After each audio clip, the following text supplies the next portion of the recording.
Hi, I'm Chek from the Singapore Institute of Technology, and this is one of the videos we made for an introductory course on developing immersive applications. At the end of this video, I hope you will be able to differentiate common interaction mechanics in immersive applications, explain how different hardware components implement different interaction mechanics, differentiate natural and artificial interactions in these immersive applications, as well as apply interaction mechanics and these authenticity considerations for designing different interaction use cases. So there are a multitude of ways we can enable users to interact with a virtual environment, and the mechanics of these interactions is highly dependent on the hardware components that make up the chosen immersive systems. In a desktop simulation or a virtual environment delivered through a desktop interface, the typical modalities would be key presses on the keyboard, pointing and clicking with the mouse, and perhaps joystick controls through a gamepad controller. In a VR simulation, however, or a virtual environment delivered through a VR head-mounted display, or HMD, like, for example, the HTC Vive, typical modalities would be reaching and grabbing virtual objects via the motion tracked VR controller like this one here, and using its trigger button or simply looking around freely with the motion tracked headset. However, if we have a choice, it may be helpful to think about the desired immersion levels before being bogged down by the limitations of the hardware. In other words, in an ideal world given infinite resources, we will design interaction mechanics that matches to the T our intended use cases and immersion levels. And then we create specialized hardware and software from scratch to implement these designs. Of course, in many real-world applications, however, development choices are impacted by many other interacting real-world factors like timelines, costs, personal preferences, and so on. Hence, in the real world, given the constraints, we will likely need to consider existing solutions and build on top of them. This also prevents us from wasting resources to reinvent the wheel. So, common interaction mechanics. Let us start our immersive interaction design journey by taking a look at some of the existing interaction mechanics in current immersive systems. Starting with the most fundamental interaction of viewpoint control, to commonly seen hand gestures, to the less common but sort of up and coming full body gestures, right? We then discuss the concept of interaction authenticity. Finally, we will summarize these concepts by looking at how these interaction mechanics and authenticity considerations affect how we design for GUI and locomotion interactions in immersive applications. So let's start with viewpoint control. If we revisit one of the early definitions of VR, Fred Brooks defined it as an experience centered around a user that has dynamic control of his or her viewpoint. In all VR HMD systems nowadays, this ability to freely control one's viewpoint is an absolute fundamental feature. In fact, it is so fundamental that most of us, in some ways, take it for granted and sort of expect it to happen without consciously thinking much about it at all. The crispness of viewpoint control is also highly related to the cyber sickness experiences that we explored in our other video on evaluating immersive experiences. Specifically, higher viewpoint control performance seems to have a negative correlation with cyber sickness. In other words, the better your HMD allows us to associate with how we perceive this feeling of looking around the world, the less susceptible we will be to cyber sickness symptoms.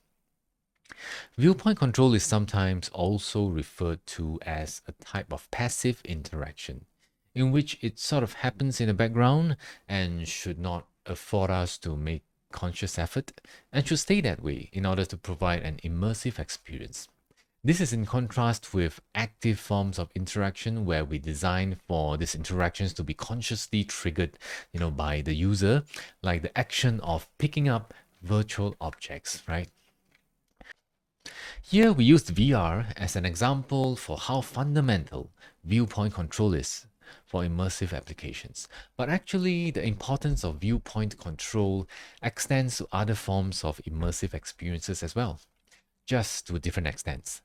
In an AR or MR application, for example, the real world is actually our base environment. And we certainly have to allow the user to be able to look around the real world as we experience the immersion through our device of choice. For example, an AR phone app like Pokemon Go basically shows either a map representation of the real world or a camera feed of the real world, which will reflect the real world exactly where our camera is oriented at. In an MR app like HoloTour, we can view 360 videos overlaid in our rooms from any angle as we move our heads. Even if we think about a more traditional virtual experience like a desktop virtual simulation, viewpoint control is also a core interaction mechanic. For example, modern metaverse web applications like Decentraland allows users to pan and look around a consistent 3D world using the mouse to control a virtual camera. As seen from our examples above, we can already clearly see that the fidelity of viewpoint control is highly related to the hardware we choose to deliver the experience. For see-through AR type experiences or devices that simply pass through the real world video feed through video feed or the real world itself, it allows the user to directly see the real world. I think it is without question the best viewpoint control we can have.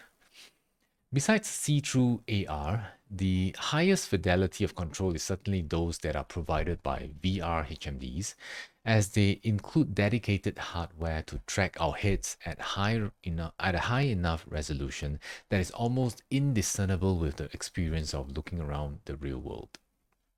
Next in line for hardware would be smartphones, as modern smartphones mostly include inertial measurement units or IMUs that are comparable in theory to IMUs in VR HMDs. IMUs are small electronics consisting of accelerometers, gyroscopes, and magnetometers in some cases that are used to track motion.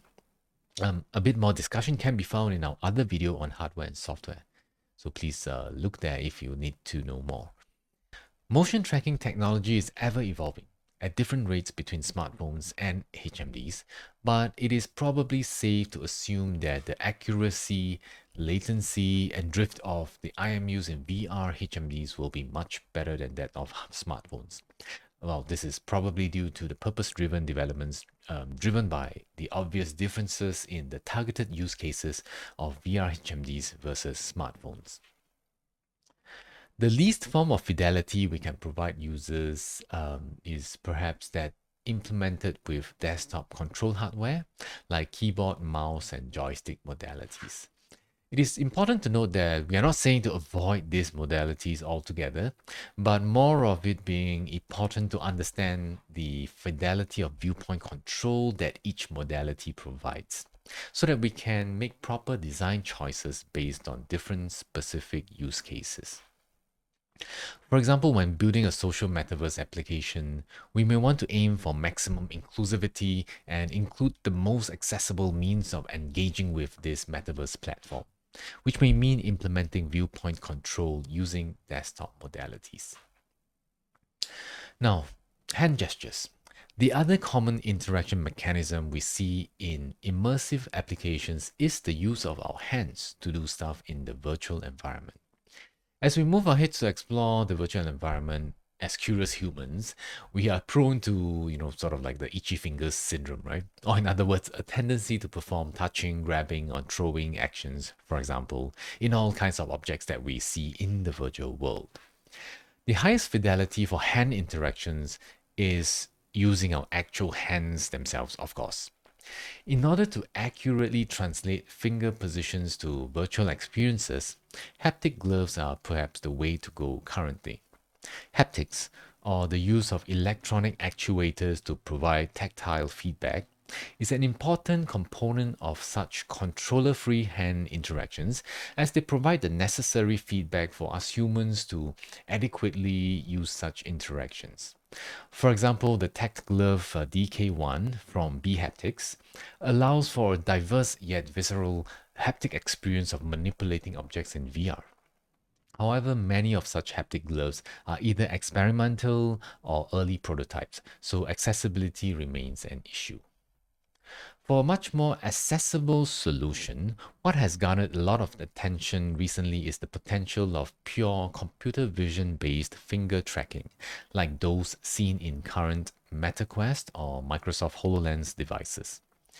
However, as mentioned, haptics is an important element of such interactions, and computer vision based approaches lack haptics. Even if we forego haptics, if you have tried the finger tracking in such systems, you would have realized that we still have a long way to go in terms of tracking speed, robustness, and reliability for it to be actually usable in a proper real world application. Currently, the most common modality for implementing hand gestures is through the use of dedicated motion tracked controllers as proxies for hands. All the mainstream consumer VR HMDs come with their own take of such VR controllers. Some, like the Valve Index controllers I am holding right here, also have added sensing of finger touches to narrow the disparity between virtual and real-life hand gestures. In general, VR controllers provide a good middle ground between tracking performance and associativity with real-life hand gestures. Lastly, similar to the discussion on viewpoint control, we can always fall back to the traditional way of handling virtual objects, i.e., using desktop modalities like our trusty keyboard, mouse, and joysticks once again. Again, the important thing is to understand the vast differences in interaction fidelity between, something like the controller, dedicated controller, and, something like the keyboard, and hence the potential effects of this on immersion. But, there is always a time and place for such interaction modalities where appropriate. Note that I also wanted to pause here and say that we are limiting our discussion to immersive experiences built for able-bodied persons who are able to use their hands, for example. And we certainly understand and support the increasing pool of researchers and developers who are looking at creating other forms of accessible immersive applications for the wider population. Okay, back to our topic. After hand gestures, the natural evolution of interaction would be to enable other body gestures in immersive applications. It is also apt to now talk about this concept called embodiment, which is generally used in human-computer interaction literature to refer to the feeling of being in control of a virtual representation of the human self.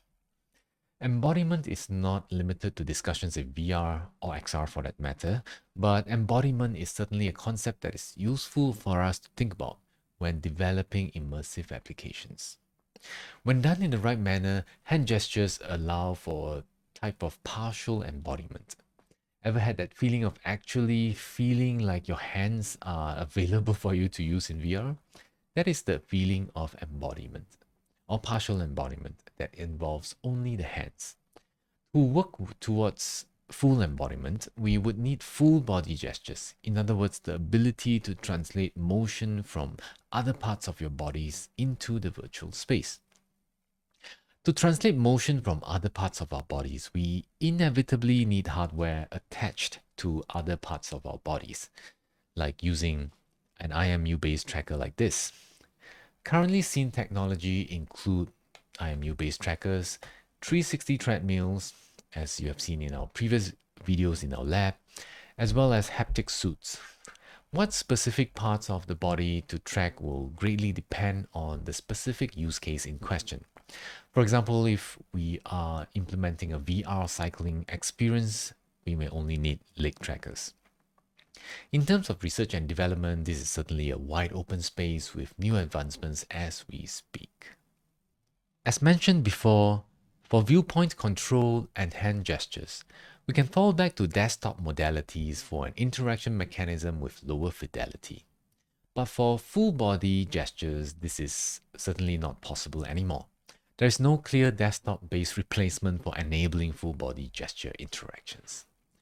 Now that we understand these building blocks of interaction, or in other words, the interaction mechanics, for immersive applications, let's turn our attention to another design dimension when developing for XR interactions.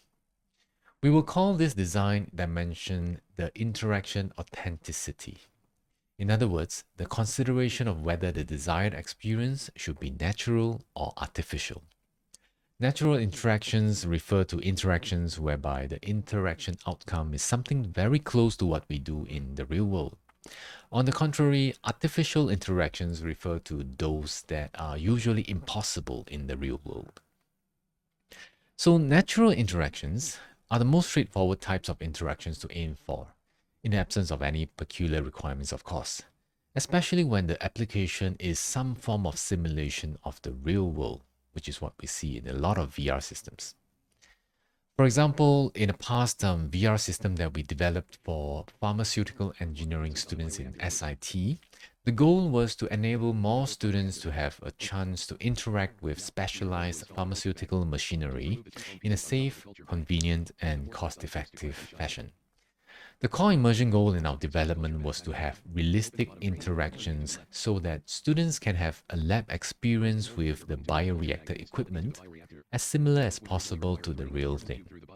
Due to timeline and budget constraints, we went with what the HTC Vive consumer hardware can afford and did the best we can to provide realistic natural interactions, although it is still a far-fetched from the real-world interactions with a real bioreactor. It is important to note that our immersion goal is clearly towards natural interactions, just that the resources has limited the outcome. And these types of constraints are very common in real-world development. For artificial interactions, however, they can either be interactions that we do not experience in real life altogether, or they can take the form of augmented versions of natural interactions that we do experience in the real life. The kinds of artificial interactions that are impossible in real life are also sometimes referred to as magical interactions, as they are sort of like magic, as we can experience these impossible interactions in a dimension that provides immersion levels often close to real life. An example of a magical artificial interaction is the time travel mechanic in the extremely successful Superhot game. In Superhot, the core mechanic is the ability to control time with respect to your own bodily movements, tracked with typical VR HMD motion tracking setups. Although time control is certainly something extremely foreign to us living in the real world, the interaction mechanic still provides a kind of deep immersion for most people. In other words, the immersion it provides is definitely not from the angle of realism, but from the angle in which we can call plausibility. The concept of plausibility illusion was originally introduced in Mel Slater's VR paper more than a decade ago. Plausibility illusion refers to how events that pan out in the virtual world closely affects the perception of how credible these things can actually happen for real, which in turn affects immersion. For magical interactions, it is this plausibility illusion that will provide for an immersive experience for the user. In Superhot, you can feel a very intimate relationship between every small action that you take with the passage of time, and how the characters and objects evolve with the passage of time all conform well with physics laws. So when put together, all these effects makes the experience very believable or plausible, in that you are actually controlling time with your actions. Other than artificial magical interactions, it is also useful in immersive interaction design to think about whether to go for artificial augmentation of natural interactions. It is like giving the user a kind of superpower that allows him or her to perform a highly exaggerated version of an action we are familiar with in real life. If we look at video games, this concept of augmentation is nothing new, and in fact very prevalent in games. In many video games that simulate the real world, we control game characters that look like humans, but possess superhuman abilities like having super speed to run extremely fast or being able to perform ultra high jumps.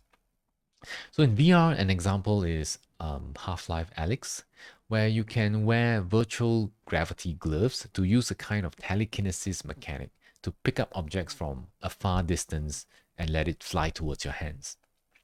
It also demonstrates a clever use of a virtual object, the glove, in order to provide the affordance signal required for a user to intuitively understand and use this mechanic in the environment.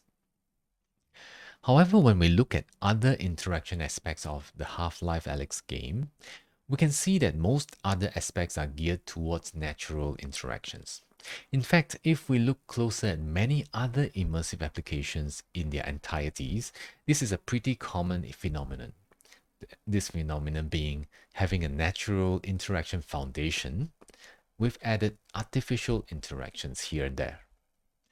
Okay, now let's look at two examples of interaction use cases to see how we can derive interactive experiences from a combination of these interaction mechanics that we have covered, as well as the considerations of authenticity that we've just mentioned. Namely, we will look at GUI interaction and locomotion interaction use cases. A common interaction use case is the interaction with graphical user interfaces, or GUIs in short, in immersive environments.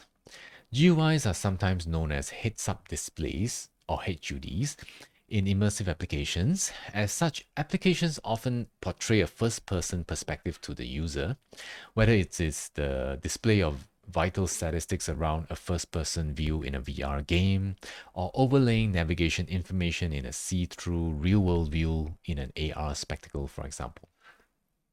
If you have used a MetaQuest 2 before, you will have to interact with a complete menu system before you even start any actual VR experiences. As the Quest is what is known as an all-in-one VR HMD, all configuration options and app selection, etc. has all to be made available in the VR display itself. So the Quest allows the user to navigate the menu through a combination of viewpoint control and hand gestures. It also offers a good level of fidelity as it uses dedicated VR controllers as proxies for the hands. Moreover, it also offers the user an alternative to use hand and finger tracking for navigating the menus, although the experience leaves much to be desired, as mentioned earlier. In terms of interaction authenticity, it mainly uses artificial augmentation of the natural pointing action. It basically extends a pointer laser ray towards infinity, or a raycast in computer graphics speak, from where our fingers are pointing at. Then we are able to click on things on the menu when we press on the trigger button. It is like augmenting our real-world finger pointing and clicking gesture with a laser extension. If we now turn our attention to designing for the Google Cardboard, we have to think a bit differently now. Let's say we want to retain the same artificial augmentation of finger pointing and clicking approach, which is actually quite common to many VR GUIs nowadays. How do we do it without controllers to provide for the hand gesture mechanic? Well, the common approach is to abuse the viewpoint control mechanic, make it do double work to also provide for a hand gesture mechanic.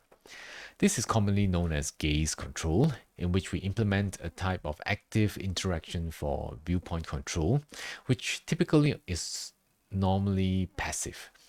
Now, instead of extending a ray from the controller, which we don't have, we extend the ray from our center of our viewpoint and perform a click action if we stare at a button long enough. This, of course, has other implications as to what forms of inputs are feasible here. For example, no virtual keyboards, please.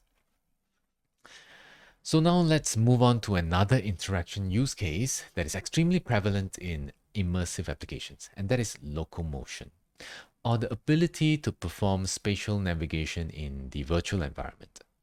Again, as many immersive applications are in many ways different extents of real-world simulations, the ability to travel from one place to another is a core component of such experiences. Locomotion interaction is actually a very challenging problem in immersive applications, especially those that require deeper levels of immersion. For example, in our previous work with the Land Transport Authority of Singapore to build a VR commuting simulator, we needed to provide users the ability to walk almost infinitely in a large urban environment to simulate walking from commuters' homes to train stations and so on. This, as you would expect, is no easy feat as there is this large disparity between the vast, sometimes endless virtual world and the tiny room scale spaces we can perform real walking in. For us, we had a strong mandate to create a high fidelity walking experience as it was a commuting simulation for the purpose of evaluating real world commuting. Hence, we chose to go with the complete package, viewpoint control, hand, and other body gestures in order to implement locomotion interaction in our VR commuting simulator.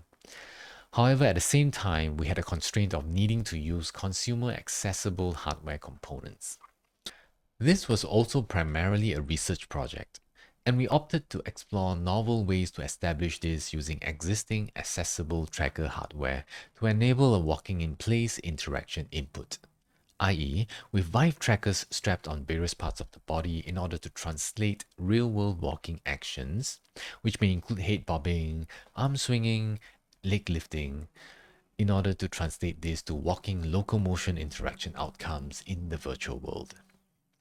In our case, the interaction authenticity was targeted to be natural, and so we tried as much as possible to map real-world actions into a realistic walking experience. And we tried to avoid any form of augmentation when designing for the interaction, and needless to say, we avoided any forms of magical interactions as well. In other VR applications available to the consumer today, we can see that locomotion interaction is implemented in a variety of ways. On one end, we have entirely artificial magical interactions of joystick controlled teleportation, for example, to artificial augmentation approaches with redirected walking techniques. On the other end, we have natural interaction approaches using bulky 360 treadmills or slide mills to semi-natural walking in place approaches using IMU sensors, much like our work, as we've mentioned previously. For an overview of a wide variety of approaches that exist in research literature, you can check out the Locomotion Vault. In summary, interaction design is a beast of an endeavor in developing immersive applications, and we sort of only touched the surface in this video. It is always good to start with thoroughly understanding the requirements of your specific use case and the associated desired immersion level. Then hopefully, the various interaction mechanics and considerations discussed in this video can serve as design tools in your next immersive application project. See you in the next one.